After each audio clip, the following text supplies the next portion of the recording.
Everyone, welcome to another edition of Founder Wisdom Podcast. Today with us, we have Marcus Blair. He is founder at Omega Digital Solutions.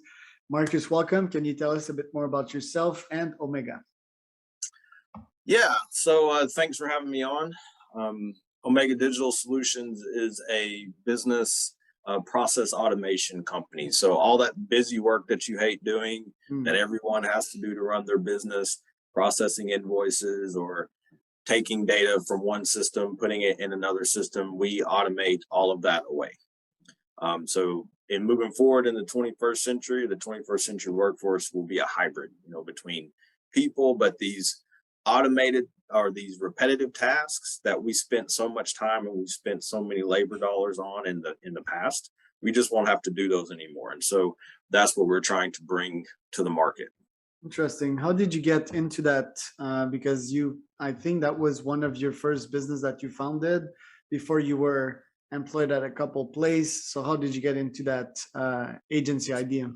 So interesting story. My professional background, I am a manufacturing engineer.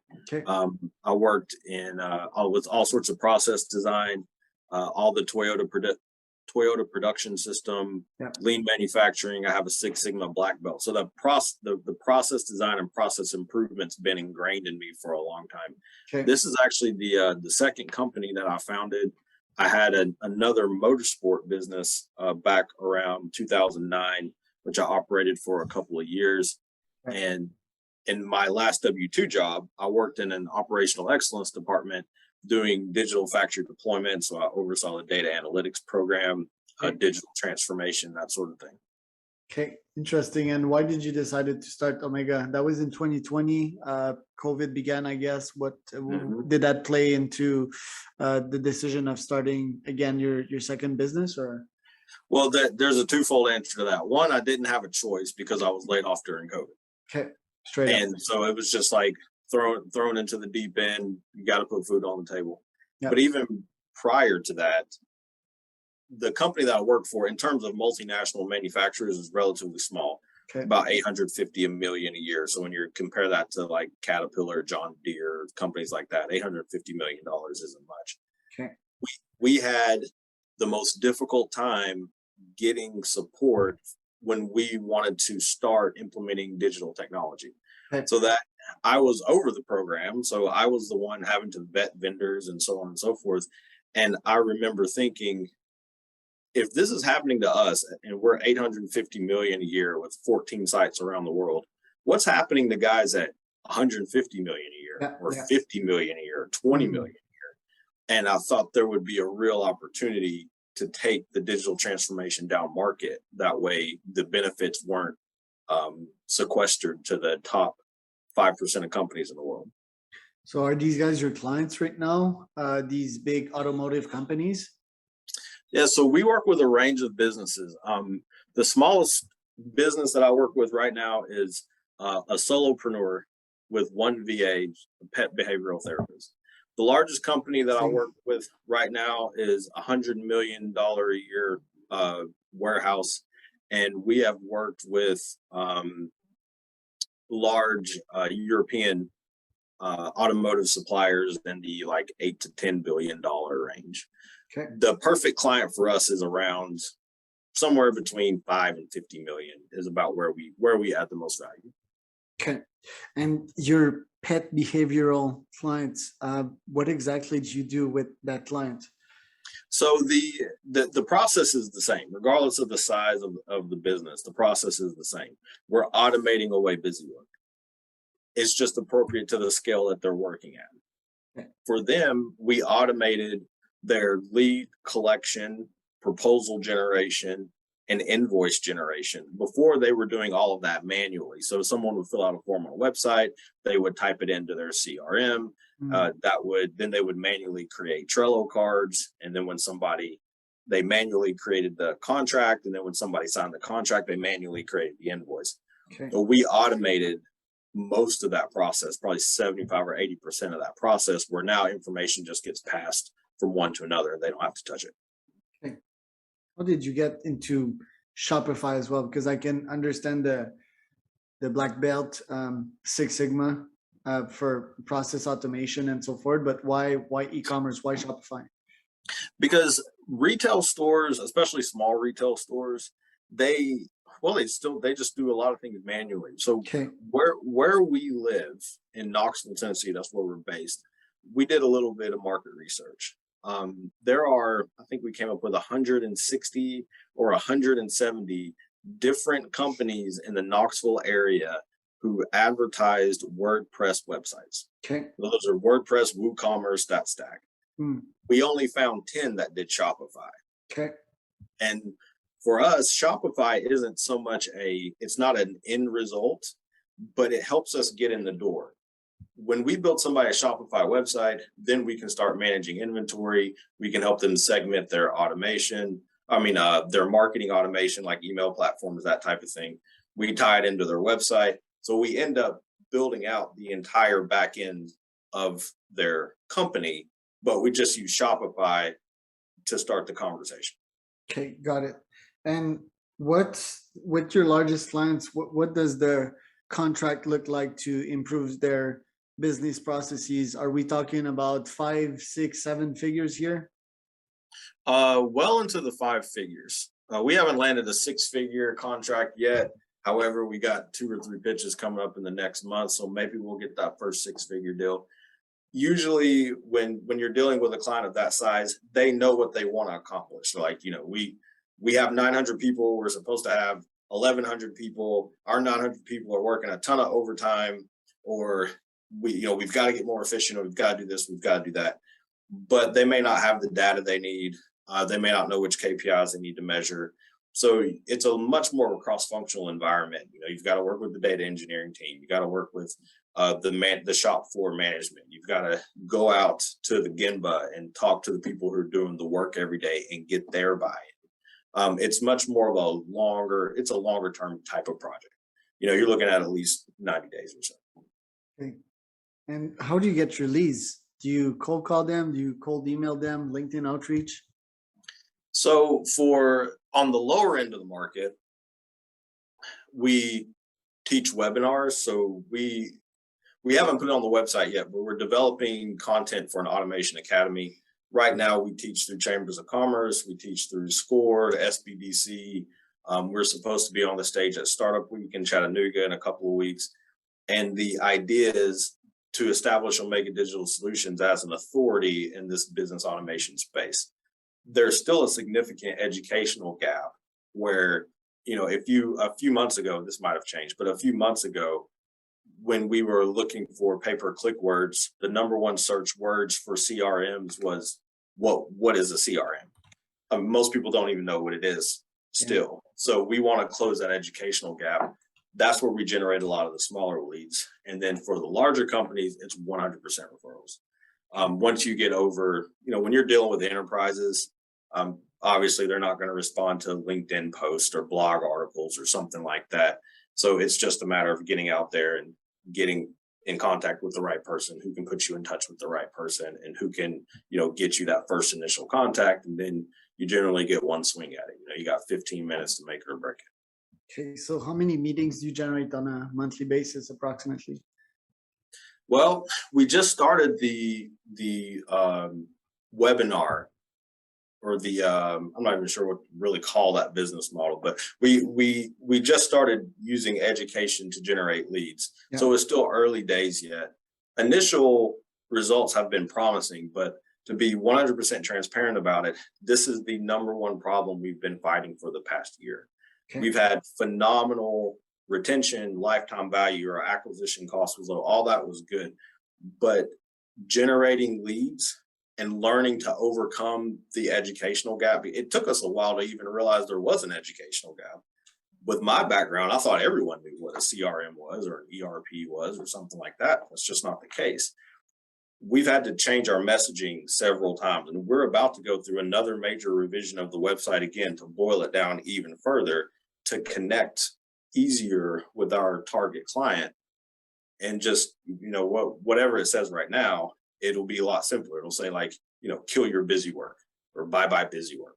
Okay. It's something that people can just easily relate to without having to go into API calls and RPA, and all this other stuff. And no one cares about that. Yeah, a good headline for that is "Money Rich, Time Poor," which represent most business owners. It's actually a part of my coaching program to teach them how to delegate, automate, and so forth. And yeah, I happen to teach cold email, so I get to see what works and what doesn't. You can test out a bunch of wording, different product variants to different audiences, and see if it's a fit or not, if you get a product market fit. So if you want, we'll get on a call after that, and maybe I can give you a piece of advice or two on that. So very cool business, and it's cool that you've made the jump. Well, you didn't have a choice, like you said, but do you plan on keeping it that way for the next couple of years? What are the plans for the agency in, say, the next 5 to 10 years? I would like to exit this business around the 5 to 6 year mark. I think we have a model now that we can scale. And so once we scale it enough where it would make an attractive acquisition for a larger company, or maybe a merger with another company or something like that, then I would like to exit this one and get that first exit under my belt. Okay. I have some other ideas. Like every entrepreneur, we're working on one thing. We have 5 other things on the whiteboard. So there are some other fields I would like to dabble in. So maybe, I don't know, maybe year 5, year 6, we'll see about exiting. Interesting, very exciting. I had to ask, how's the automobile market doing as of now? Is it automakers? I think they're like behind production and so forth, so you can't even get a meeting. Like how's it going? Can you school us on that? Well, you mean the market as far as the car market, or getting to the, okay. So the used car market, like everything else right now, the used car market is through the roof. Okay. There's more demand than there are vehicles available. So prices are going up and up and up in the used car market. The manufacturing companies, at least in the Southeast, which it's important to remember that the Southeastern United States is stridently anti-union. So anti-union. Okay, anti-union. Okay, got it. Yeah, there are no unions down here. Yeah. So the people who are working those manufacturing jobs, they're not getting the same wages as they would be getting in the Northeast or in the Midwest. Okay. So some of the manufacturing jobs didn't pay very well, and there's a lot of people that left those jobs to go do something else during COVID. Every manufacturer within a 2-hour radius of Knoxville is hiring, and they are scrapping for people. There's also been several other big companies coming into the Knoxville area. Amazon is building 2 warehouses here. Smith & Wesson is opening a facility here, and it's putting upward pressure on wages. So some of the manufacturers who, especially automotive manufacturers, who typically operate on razor thin margins that they make up over volume, they're really having to readjust their business model and take a look at what it's going to take to hire people and train them. In a manufacturing plant, you do not want churn, because you bring somebody in, you train them, you get them good at their job, and then they quit. Well, if it takes them 6 or 8 weeks to be, proficient at whatever task they're given to do, and then they quit at the 2-month mark, well, you've lost all that training time, and then you have to start all over again. So if you have churn, when people are quitting, and then as a ripple effect, you'll end up churning your good employees around. It's like, hey, we need you over here, we need you over there today, or whatever. The entire skill set of your workforce will just drop and drop and drop and drop. When that happens, it's a death spiral, because then overtime, right? Because people aren't as productive. So overtime, you end up paying to make your shipments. You end up with expedited shipping costs, and that makes more people quit, right? Because not everybody wants to work a lot of overtime. So that's going to drive away even more people. The manufacturers are kind of in a tenuous spot right now as they learn to navigate this post-COVID economy, where people have options. There's upward wage pressure for their payrolls, minimum wages. Just the expectation is generally higher, so it's a tenuous balance for them right now. So it's not a good time to be an auto manufacturer, to be a Toyota, to be a Nissan right now. I honestly don't know what their volumes are right now specific to those brands, but I just mean the general state of the industry. They're having to relearn some things. Yeah, well, if you check Nissan stock price, it has at least fell by 50%, you know, and it hasn't recovered since the beginning of COVID. I think Toyota is still the same as well. I think the only difference would be Tesla, and it's more of a software company than Toyota's up though. So yeah, I mean Nissan, since their CEO kind of fled, that was special. Yeah, the Renault fiasco. A couple Carlos Ghosn is interesting personage. This person. So yeah, and for example, because I was on a convo with a client yesterday, and he was asking if he should do automotive dealerships. It's probably not a good time to get them as clients too, because they can't even take more orders, right? Well, it's kind of for the space that we're in, it kind of works out good because we can alleviate a lot of those labor pressures just by automating some of these tasks away. The same logic holds true in the front office as it does on the production floor. And so the more that you can automate, the fewer people you need. And the people that you do have, your good employees, you can actually have them doing value added work instead of just mindlessly processing invoices or something like that. Got it. Yeah, I mean, you have a point there if we're talking about an assistant, but if we're talking about a salesperson, maybe not. But in your case, if it's a CRM, for example, because I think there's like a huge gap in the market, and it's that there's people wanting to buy BMWs, let's say, they signal it to the sales guy, but the sales guy is like overwhelmed and he doesn't put them in a CRM, and there they go, you know, instead of writing their name down and prospect them in a year or two from now when they have more cars, they just get lost. So I think that's a huge opportunity right there. No, I would agree with that. We've had one of our very first clients was a small manufacturer, about 8 million a year. That was their number one problem. Their sales team would be out selling stuff without knowing what was in the warehouse or what was in their production plan. So if they made a big deal and the person was like, give me 10, they'd have to say, oh, well, I don't know when I can deliver those. I'll have to call this person and see, and blah, blah, blah, blah, blah. And that type of visibility, you've got to have it in your supply chain, especially now. Yeah. I think there's like two main opportunities. One, if you can help these businesses recruit, but just good luck recruiting. And the second one is, providing them either the direct services as a consultant / an agency, and or automating it. So I think these are the opportunities in this current market. I would agree with that too. The automation, at the speed that low code platforms are being developed now, developers as we know them, I mean, you'll always need some guys doing completely custom stuff, but routine tasks, people will be able to automate. Your average worker, your average knowledge worker will be able to automate themselves in 5 more years or 6 more years. And closing that gap is going to completely change the way that business functions. Are you solo right now, or is it Marcus and bots, or do you have employees too? So I have a team of 3 right now. We just brought on our first sales rep. We have a project manager, web developer. I've got 2 interns, and we've got some developers overseas. Very nice. And how many bots? How many bots? Not so many bots, but lots of API stuff going on in the back. Zapier and stuff, or Zapier? You probably use the platform a lot to automate everything. So for API calls, we use Make. Make is fantastic. It's, in my opinion, it's the best there is on the market right now. Okay, interesting. And let's say that you reach this exit in 5 to 10 years from now. What do you need to make happen until then to reach that exit? The Inc. 5000 list would be nice, right? That's pretty ambitious. Yeah, the Inc. 5000 list. And then after that, I don't know, we'll see.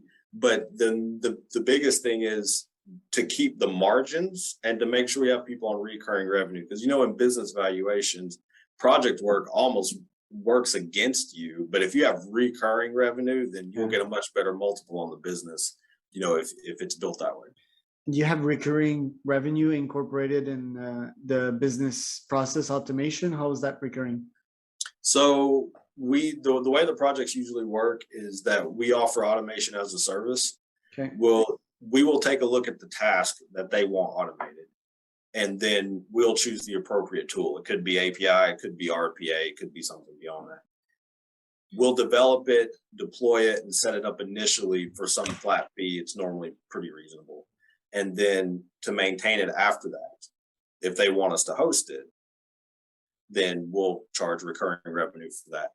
Some companies, especially ones that are more tech forward, they don't necessarily want you to do that. They just want you to, hey, show us how to do this, sell us the platform, and then, we'll call you if we need you. And we're fine with that too. But for a lot of our clients, they don't want anything to do with it. They just want it to work. And so we just take it off their plate. Okay. What do you think about the company UiPath, and what's the future of RPA? You can't say anything bad about UiPath, right? They're the industry leader. Far and away, they're the industry leader right now. They probably have the most mature product for sure. They have the most mature support network. The biggest thing with UiPath, they target large enterprises. So it's very hard for a smaller company to justify the investment in UiPath. In fact, I think that, and this is just Marcus's own opinion, but that is part of the reason why RPA adoption is so low in SMEs and SMBs, below $5 billion a year. I think I saw a stat from one of our partner companies where the adoption rate is only 7 or 8%, below 5 billion a year, but above 50 billion a year, it's 65 or 70%. Since UiPath tends to target that and they're the industry leader, it makes sense. But the future of RPA is just like the future of any other development at this point. It'll be democratization. The digital transformation has to come down market. There are way more companies with fewer than 20 employees than there are with more than 20 employees. And that's a much bigger mountain. It's a harder sell. It's all these other things, but it's a much bigger mountain. And that's where you will see the true efficiency gains as far as from a macroeconomic perspective. It won't be just rich kids playing with toys. It'll be every company, in your chamber of commerce is deploying RPA or API calls, or, they're getting the automation, they're reaping the efficiency rewards. Yeah. I think it's like you said, it's no code / low code for people. So it's very easy to use. And these bots gaining incredible learning velocity in a controlled virtual environment. Bots, they don't do well as much as they do physically vs virtually. Virtually, they tend to learn way faster because it's defined right, and physics are still not 100% understood. So I think this industry, the RPA industry, at least in the virtual sense of the word, will accelerate drastically. That will bring a challenging workplace / career path for many professions. And oddly enough, I think that, humans doing physical jobs, driving a truck, it's somewhat more simple for bot to understand. But for example, being in a warehouse and moving boxes and taking tools, that's kind of very complicated for bot to do. So I think that the virtual will progress faster than the physical. What do you think? No, I think you're right about that. There's just the sheer amount of computing power that's available has increased exponentially in our lifetimes, and it's going to continue to increase exponentially. And if you get way out onto the cutting edge, we'll start talking about quantum computing and things like that, which would usher in a whole new revolution. It's difficult to say. It's not so much a question of what is possible anymore. It's just a race of who's going to get a viable product to the market first. Who can productize this the best and do it the quickest. Yeah. And whoever does that will end up with the lion's share of the market, at least until somebody does it better than them 5 years later. Yeah. But when it comes to driving a truck or driving a forklift or things like that. Anything that's repetitive. I mean, right now you can program a forklift to go to a space on a rack, identify the pallet, pick it up and move it back and set it down somewhere. Now, can you do that with 100% safety and have it not run into people and adjust to changing circumstances and things like that? That's more difficult, like you alluded to. Yeah. However, it's not that far off. Yeah, I mean, correct. you know, I think, was it Budweiser sent a truck on an unmanned truck to make a delivery? I think that was like 3-4 years ago now. Yeah. I mean, this is taking a lot of speed, especially since Tesla has been making these plans and pushing the envelope forward. We cannot help but feel a bit of fear also when we speak of robots. I think the end game is pretty much us merging officially physically with robots, although we're already merged with this technology right now. You and I speaking on a computer and using a bunch of technologies right now. So what are your thoughts on that? I don't know. When you get into augmented reality and like cybernetic attachments and things, I know there's a lot of activity in that space. I'm not super familiar with it. It's kind of hard to imagine it not going there eventually at some point, because even right now, if I wear a pair of sunglasses and I could put on another pair of glasses that will identify everything that I'm looking at and give me information about it if I wanted to, it's hard to imagine that not happen. Yeah. So, you know, how far away is it? I don't know. I think the consumer side of wearables and things like that is further out than the like industrial applications or business applications. Really? Some augmented reality. You remember a few years ago there was Google Glasses. Yeah, the glasses. Right. So that there were some. We at my previous job, we actually experimented with Google Glasses a little bit, so that someone remotely could guide the person wearing the glasses on how to fix a problem on a machine. Yeah. Right. And that was just like, you know, that's a visual, like a camera feed and some audio and stuff like that. I think there are some applications where you can put it on and it will identify like what all the hoses are and what size this nut is and that type of thing. So we're already starting to see that in the industrial world, which, you know, I haven't been in it for 3 years, so my knowledge might be a little dated. But in any case, we're already starting to see those applications in the industrial world, but it's just not fashionable enough for the consumer, or it's too heavy, or it's too expensive. And, you know, there's other obstacles like that have to be overcome for consumers that don't necessarily apply to businesses. Yeah, HoloLens, I think, is a market leader in B2B. And in terms of consumers, as per se, I think, you know, that the big four will be leading the path. Apple probably in 5 to 10 years will get the glasses out. Google Glass were out way too early for consumers, you know, which tend to be more picky and so forth. There was this privacy issue. Oddly enough, people still didn't realize that they have zero privacy in this world already. You know, it's gone, people. It's over. Don't even think about it. You know, this war is lost. It has been lost since like 10 to 15 years.